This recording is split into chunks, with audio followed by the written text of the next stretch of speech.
Welcome to cables place tech channel. இந்த வீடியோவில் நம்ம என்ன பார்க்க போகிறோம்னா NXT டிஜிட்டலோட மொத்த செலவு பேக்கேஜ் டீட்டெயிலு, அதில் என்னென்ன பாசிட்டிவ் இருக்குது என்னென்ன நெகட்டிவ் இருக்குது அப்படிங்கிறதான் ஃபுல் வீடியோ பார்க்க போகிறோம். நம்ம சப்ஸ்கிரைபர் நிறைய பேர் கமெண்ட்ஸில் கேட்டிருந்தாங்க, அதனால தான் இந்த வீடியோவை நம்ம மேக் பண்ணியிருக்கோம்.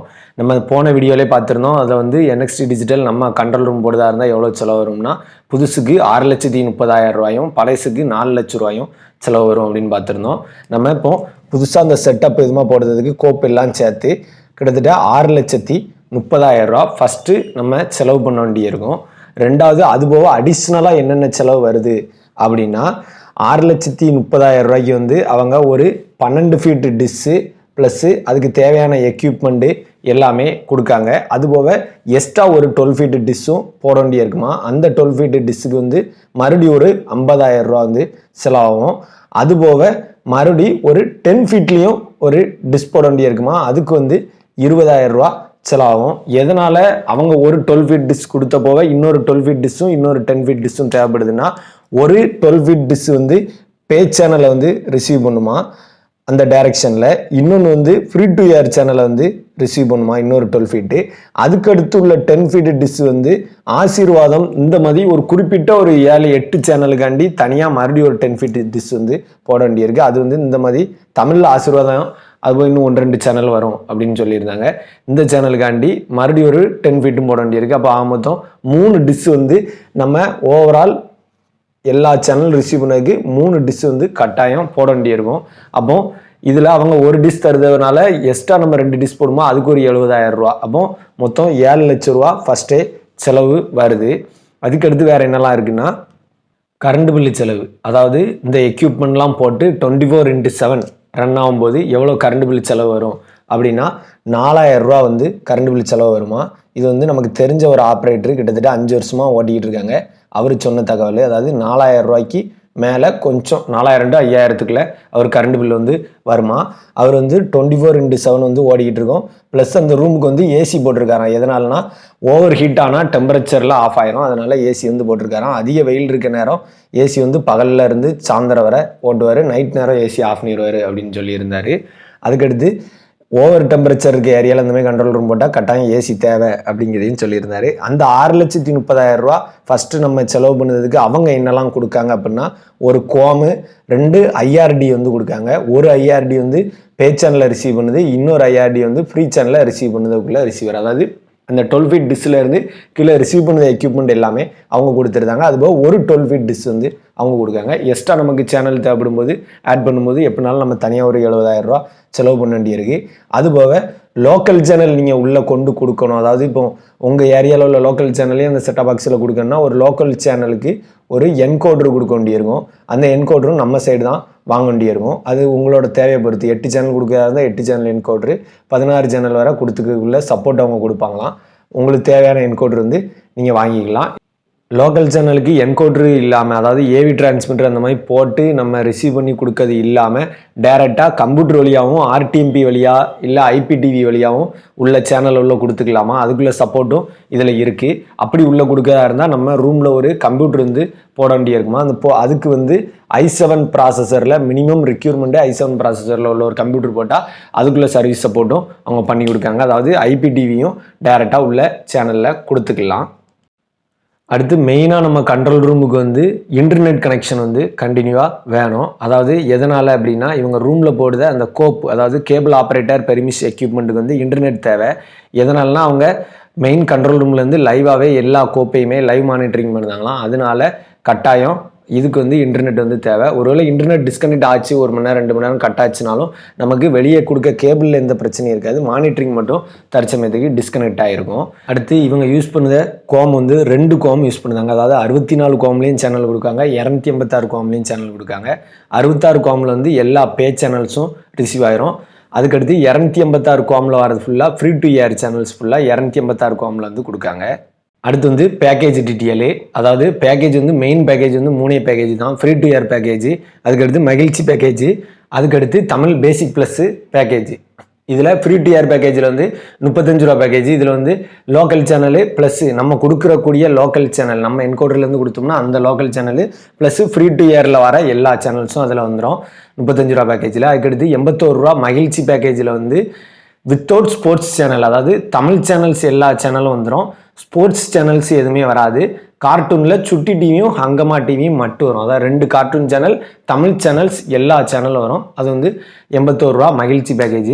அதுக்கடுத்து தமிழ் பேசிக் ப்ளஸ் பேக்கேஜ் 100 ரூபா பேக்கேஜில் வந்து எல்லா கார்ட்டூன் சேனலும், அதாவது Nickelodeon, Disney junior, Disney group எல்லாமே, எல்லா sports channel 10-1 to 10-4, star boards எல்லா ஸ்போர்ட்ஸ் சேனலு ப்ளஸ்ஸு எல்லா தமிழ் சேனல்ஸும் சேர்த்து ஒரு பேசிக் ப்ளஸ் பேக்கேஜ், அதாவது நம்ம டிசிஎல்ல கிளாசிக் பேக்கேஜில் வர எல்லா சேனலும் இந்த பேக்கேஜில் வரும். இது வந்து தமிழ் பேசிக் ப்ளஸ் 100 ரூபா பேக்கேஜில் வந்து இதை வந்து கொடுத்துருக்காங்க. இந்த 3 பேக்கேஜ் வந்து இதில் உள்ள மெயின் பேக்கேஜஸ். அடுத்து வந்து ரீசார்ஜ் சைக்கிள் ஒவ்வொரு கம்பெனிலையும் ஒவ்வொரு மாதிரி இருக்கும். இப்போ எஸ்சிவில்னா 12ஆம் ரீசார்ஜ் முடிஞ்சு நிற்கும் கெட்டாத பாக்ஸுக்கு. அதேமாதிரி டிசிஎல்னா 20ஆம் ஒவ்வொரு கம்பெனிக்கும் ஒவ்வொரு மாதிரி. அதேமாதிரி இந்த என்எக்ஸ்டி டிஜிட்டலில் வந்து இந்த மாதிரி ரீசார்ஜ் சைக்கிள் கிடையாது, மந்த்லி ரீசார்ஜ் சைக்கிள் தான். அதாவது நீங்கள் ஒரு கஸ்டமருக்கு 28ஆம் ரீசார்ஜ் பண்ணுவீங்க அப்படின்னா அடுத்த மாதம் 27ஆம் நைட்டு 12 மணிக்கு அந்த பாக்ஸ் வந்து டீஆக்டிவேட் ஆயிரும். அதாவது ப்ரீபெய்டு ரீசார்ஜ் தான், 30 நாள் ரீசார்ஜ், 31 நாள் கிடையாது, 30 நாள் தான். என்ன தேதியில் கட்டுதுமோ அதில் இருந்து கரெக்டாக 30 நாள் ஓடி அன்னைக்கு நைட்டு 12 மணிக்கு டீஆக்டிவேஷன் ஆகும். இந்த மெத்தட் தான் இதில் வந்து அவங்க ஃபாலோ பண்ணுதாங்க. கஸ்டமர் கேர், பில்லிங் சொல்யூஷன் எல்லாத்துக்குமே ஹாசன் டெக்னாலஜிஸ் வந்து யூஸ் பண்ணுதாங்க. 24/7 கஸ்டமர் கேர் சப்போர்ட் இருக்கும் அப்படின்னு சொன்னாங்க. நமக்கு ஏதாவது டெக்னிக்கல் இஷ்யூ அப்படின்னா எதனாலும் நம்ம மெயில் பண்ணி அதை ரெக்கவர் பண்ணிக்கலாம் அப்படின்னு சொல்லியிருந்தாங்க.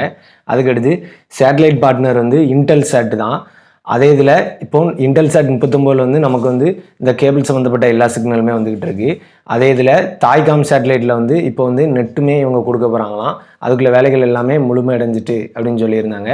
இன்டர்நெட் கூட ஏற்கனவே இவங்க வந்து என்எக்ஸ்டி டிஜிட்டலில் உள்ள சப்ஸ்கிரைபருக்கு வந்து ஓடிடி சப்ஸ்கிரிப்ஷன் ப்ளஸ்ஸு ஓடிடிக்குள்ளே வேல்யூ ஆடட் சர்வீசஸ் எல்லாமே கொடுத்துக்கிட்டு இருக்கோம் அப்படின்னு சொன்னாங்க. வேல்யூ ஆடட் சர்வீஸ்னால் NXT studios, NXT rhythm, NXT kids movies, NXT toons, இந்த மாதிரி ஒரு 21 வேல்யூ ஆடட் சர்வீஸ் வந்து கொடுக்காங்க. அதுபோக ஓடிடி ஆப்ஸு, அதுக்குள்ள பிளாட்ஃபார்மு ப்ளஸ் 3 லட்சம் வாட்ச் ஹவர்ஸ் கண்டென்ட் எல்லாமே சப்ஸ்கிரைபருக்கு வந்து ஃப்ரீயாகவே கொடுத்துக்கிட்டு இருக்காங்க.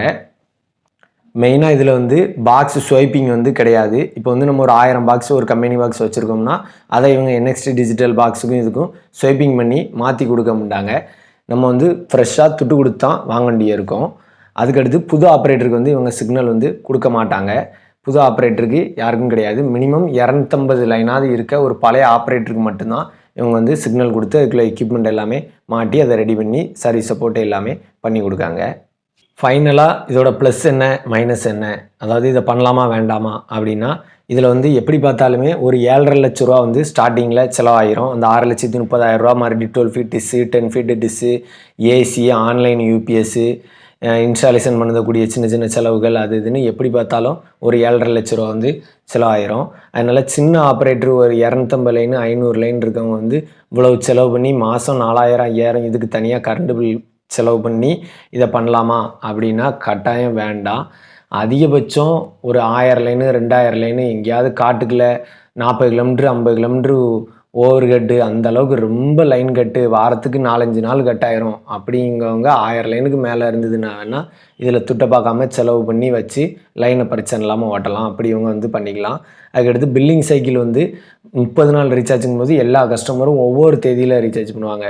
இன்னும் 1000 கஸ்டமரில் 100 பேர் 5ஆம் தேதி பண்ணியிருப்பாங்க, 100 பேர் 10ஆம் தேதி, 100 பேர் 20ஆம் தேதினு மாதம் ஃபுல்லாக ரீசார்ஜ் எல்லா தேதியிலையும் யாரோ ஒரு கஸ்டமர் ரீசார்ஜ் பண்ணியிருப்பாங்க. ரீசார்ஜ் நம்ம வாங்கி கட்டியிருப்போம். அப்போ கலெக்ஷன் மட்டும் பண்ணுறவங்க அப்படிங்கிறவங்களுக்கு வந்து இது வந்து கஷ்டமாக தான் இருக்கும். இதே ஆஃபீஸில் வந்து கட்டுதவங்களுக்கு வந்து இது வந்து பாசிட்டிவான விஷயந்தான். மற்றபடி டேரெக்டாக கஸ்டமர் வேனில் போய் கலெக்ஷன் பண்ணி தான் கட்ட போகிறோம் அப்படின்னா இது கஷ்டமான விஷயந்தான். அதுக்கடுத்து பாக்ஸ் சர்வீஸ் சப்போர்ட்டை பொறுத்தவரை ஏற்கனவே ஓட்டிக்கிட்டு இருக்க ஆப்ரேட்டர்கிட்ட கேட்கும்போது இதுக்கு முன்னால் பாக்ஸோட ரேட் வந்து 1,500 ரூபா 2,000 ரூபா அந்த ரேட் இருக்கும்போது வந்து இவங்க சர்வீஸு கொடுத்து வாங்கிட்டு இருந்திருக்காங்க. இப்போ வந்து 100 ரூபா 200 ரூபா ரேட் இருக்கிறதுனால புதுசாக 10 பாக்ஸ் எக்ஸ்ட்ரா வாங்கி வச்சுக்கிட்டு பழைய பாக்ஸ் ரிப்பேர் ஆகிட்டுனா அதை எடுத்து ஓரமாக வச்சுட்டு புது பாக்ஸை மாட்டி விட்டுக்கிட்டாங்க. அதனால் சர்வீஸுக்கு கொடுக்கல அப்படிங்கிறனால யாருமே சர்வீஸை ஒன்றும் பெரிய அளவில் நினைக்கல. இதில் அதுக்கடுத்து பெரிய நெகட்டிவ் என்னென்னா தமிழ் சேனல்ஸ் வந்து எதுவுமே ஹெச்டி சேனல் வந்து பார்க்க முடியாது. அதாவது சன் ஹெச்டி, கேடிவி ஹெச்டி, இந்த மாதிரி தமிழில் உள்ள Vijay TV HD, C Tamil HD எந்த தமிழ் சேனலும் ஹெச்டி சேனல்ஸ் வந்து இதில் அவைலபிளாக இல்லை. குவாலிட்டி வந்து பாக்ஸ் வந்து ஹெச்டி குவாலிட்டியில் பிக்சர்ஸ் அவுட்புட் இருந்தாலும் சேனலை வந்து ஹெச்டியோட சேனல் வந்து நம்ம தமிழ் சேனல்ஸை பார்க்க முடியாதான். மற்றபடி இங்கிலீஷில் உள்ள எல்லா ஹெச்டி சேனல்ஸுமே அவைலபிளாக இருக்குது. அதாவது 10:1 ஹெச்டி, மற்ற அதர் லாங்குவேஜ் சேனல்ஸ் வந்து எல்லாத்தையுமே ஹெச்டியில் அவைலபிளாக இருக்குது. நம்ம தனியாக கஸ்டமருக்கு ஆட் ஆன் பண்ணி கொடுத்துக்கலாம். மற்றபடி தமிழ் சேனல்ஸ் வந்து ஹெச்டியில் இன்னும் இந்த பாக்ஸில் வந்து அவைலபிளாக இல்லை. அதுக்கான வேலைகள் வந்து நடந்துகிட்ருக்கான். இவ்வளோ நாள் இன்னுமே இதை ரெடி பண்ணாமல் தான் இருந்திருக்காங்க. இது வந்து ஒரு பெரிய மைனஸ் தான். ஏன்னா எங்கேயாவது ஒரு கஸ்டமர் கூட கேட்கும்போது அதை நம்ம வந்து ஆட் பண்ணி கொடுக்க முடியாத சிச்சுவேஷன். அதனால் கம்மியான பாயிண்ட்டுக்கு இவ்வளோ பெரிய செலவு பண்ணி இவ்வளோ மெயின்டெனன்ஸ் பண்ணி பண்ணுறதுங்கிறது வந்து வேஸ்ட்டு தான். அதிக பாயிண்ட் இருந்ததுன்னா வேணால் அதுவும் ரொம்ப தூரமாக இருந்ததுன்னா இதை வந்து பயன்படுத்திக்கலாம். மேலும் இது போன்ற டெக்னிக்கல் தகவல்களுக்கு நமது கேபிள்ஸ் ப்ளே டெக் சேனலை சப்ஸ்கிரைப் பண்ணி சப்போர்ட் பண்ணுங்கள். தேங்க்யூ.